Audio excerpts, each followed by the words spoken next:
Hello and welcome to The Hero Spouse. I'm Kenda Ruth, here to answer one of your questions about marriage and midlife crisis.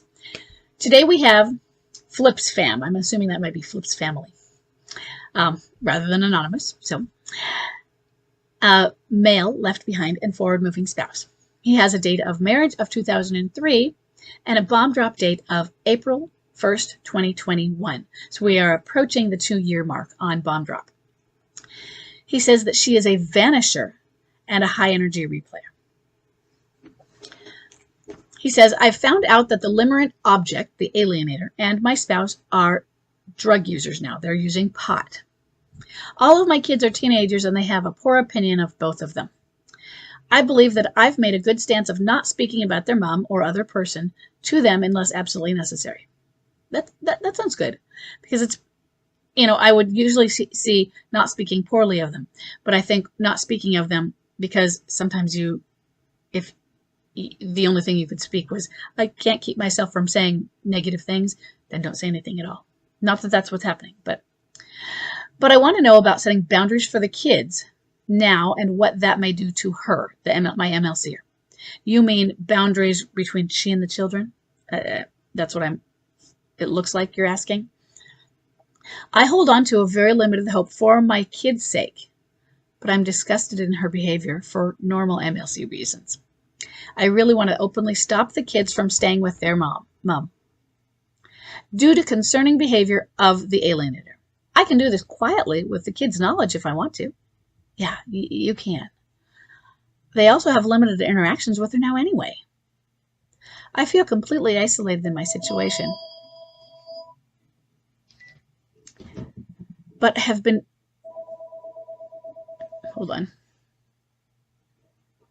I feel completely isolated in my situation, but have been able to hold on to custody. Good for you. I have the best kids in the world. They have stood by me, but that has also caused a lot of anger and vengeance type of behavior. Do you mean on her part? Please send a magic cure. With an LOL. So I know you know that's not what I'm going to do. Hold on. I hit the wrong button. Sorry, we're getting a ton of telemarketer calls, so I'm just ignoring them.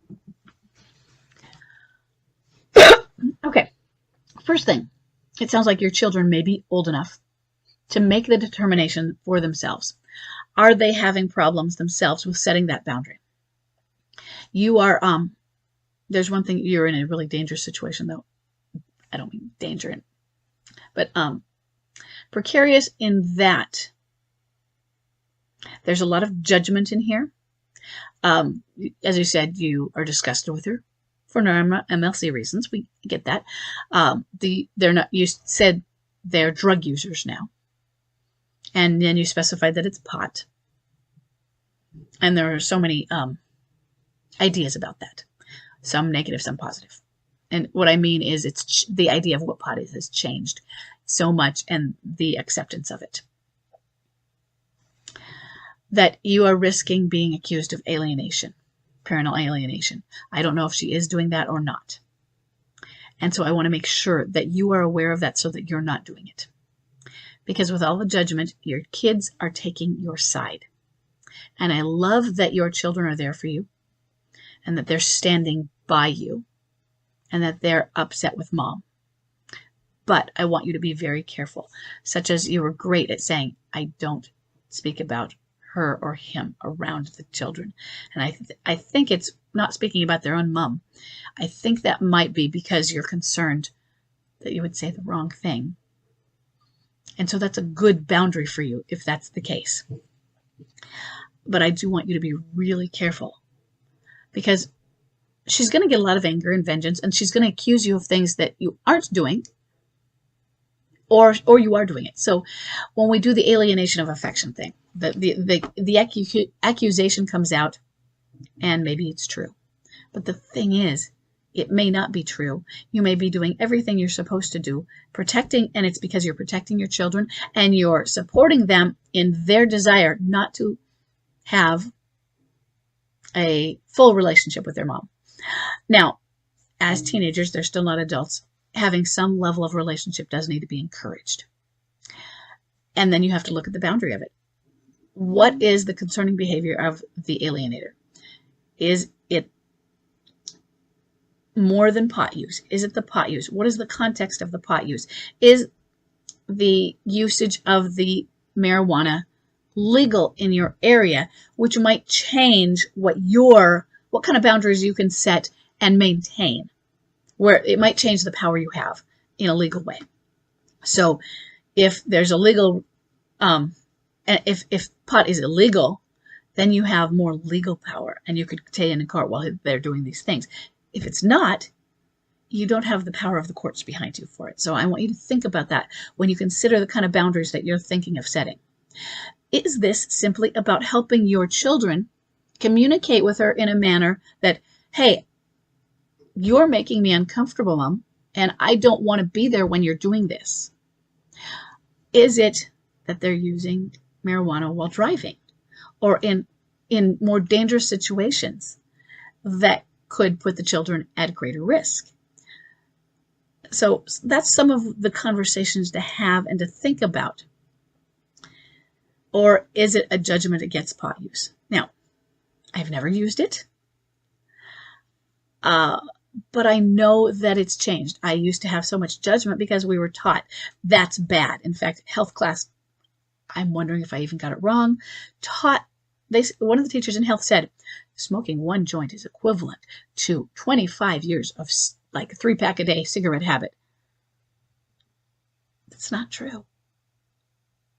And so the idea I had about pot, well, if that's true, wouldn't it be right for me to have this vociferous, be vociferously against it? But I've changed and I've learned differently. And so I want there to be some flexing in what it means and what they're doing and how they're using this. And what that means for the children. Because it's like alcohol. You can have alcohol and you can be using it, and your children still shouldn't because they're not old enough. And that means their brains aren't developed. They aren't able to break down the alcohol in ways for their body to process it so that it gets out of their system. It's too dangerous for them. This is one of the reasons why you shouldn't be, why there's age restrictions on alcohol.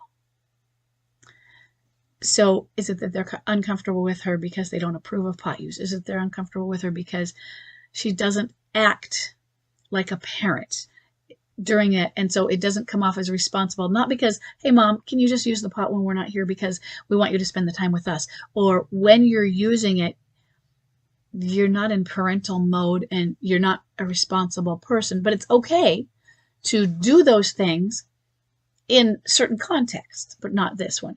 What are the boundaries your children want and need first?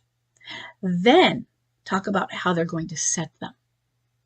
Do they need, what have counselors said? Have your children been in some therapy? And how have counselors talked about how we can, how can you talk to your mom to set these? Are your children afraid? Are they afraid of angering her, of rejection from her? Because I want them to have a relationship with her. But they need to do it in a manner they feel is safe. Are they feeling forced?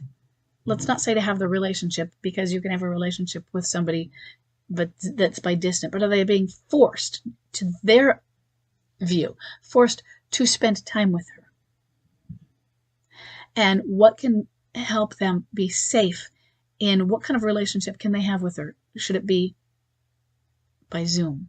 Should it be, okay, we're only going to see you for a limited time, no overnighters, in other words, in this context, at our house or at church, or we will go to dinner with you.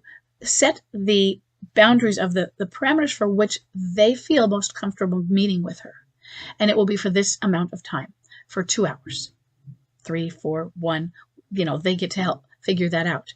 Maybe, we're going to the park. That's usually for 8-year-olds. So it's just an example. But what are some parameters where they can spend time with Mom and they still may not feel comfortable, but where they feel that it is more safe for them emotionally?